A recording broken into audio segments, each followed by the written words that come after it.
energy! It's all about energy!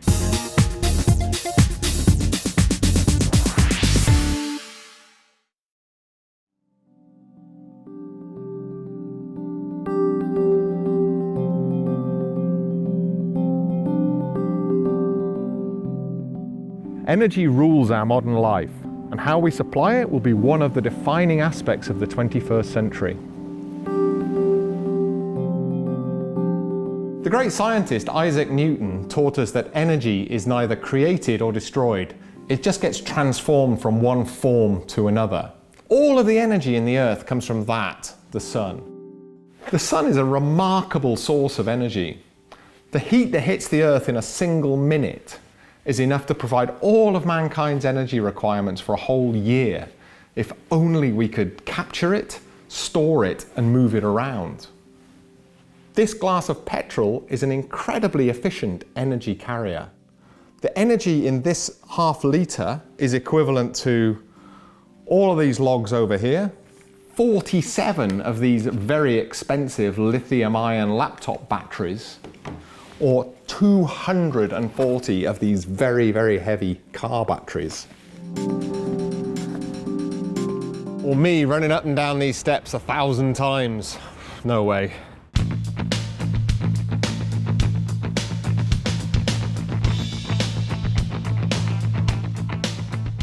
And that's why oil is so very, very valuable. It packs a lot of energy into a very small space, and it's very portable.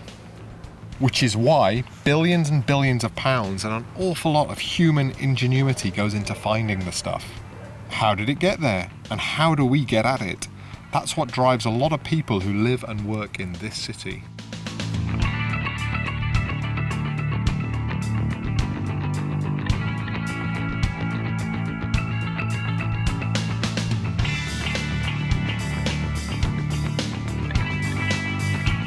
And the University of Aberdeen has been at the heart of this historic city for over 500 years.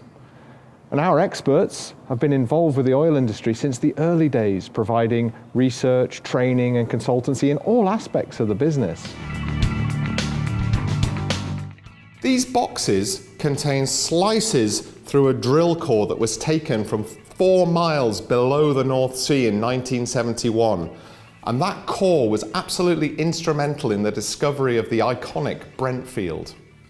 By studying this core, we can delve back into the mists of time, 160 million years ago, to a time when Europe and America were part of a huge supercontinent that was not split by the Atlantic, when dinosaurs were roaming the lands, and when the whole of the North Sea was a huge tropical delta.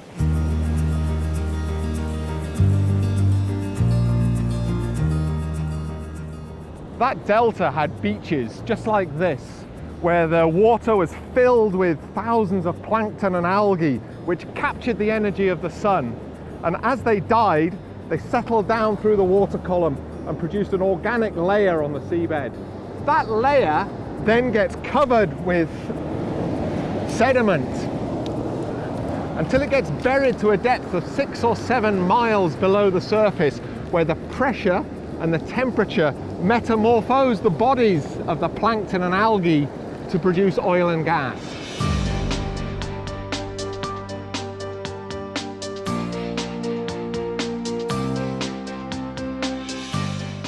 All over the world, geologists are looking for oil.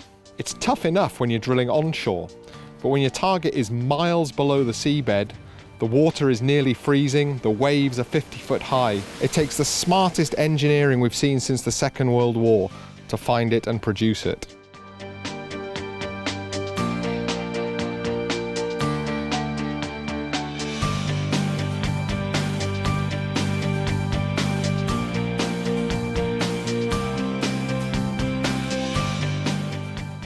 At the University of Aberdeen, we're delivering world-class graduates into the oil and gas industry because our staff are world-class, many of them with experience of working in the industry. So the people delivering our teaching are the same people who are working with the companies to solve real-world problems on a day-to-day basis.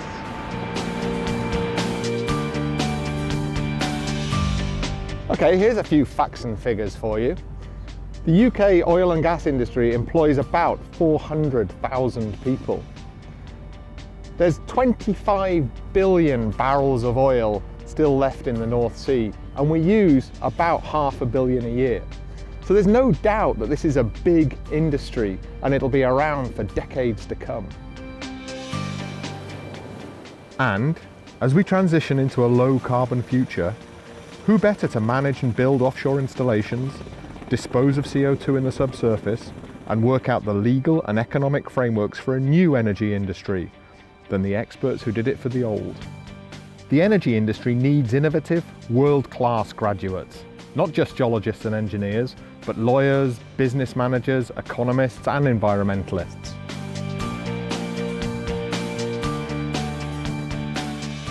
Industry demand for highly trained workers is as great as ever. The University of Aberdeen can provide you with the skills you need for a long and successful career in the energy sector.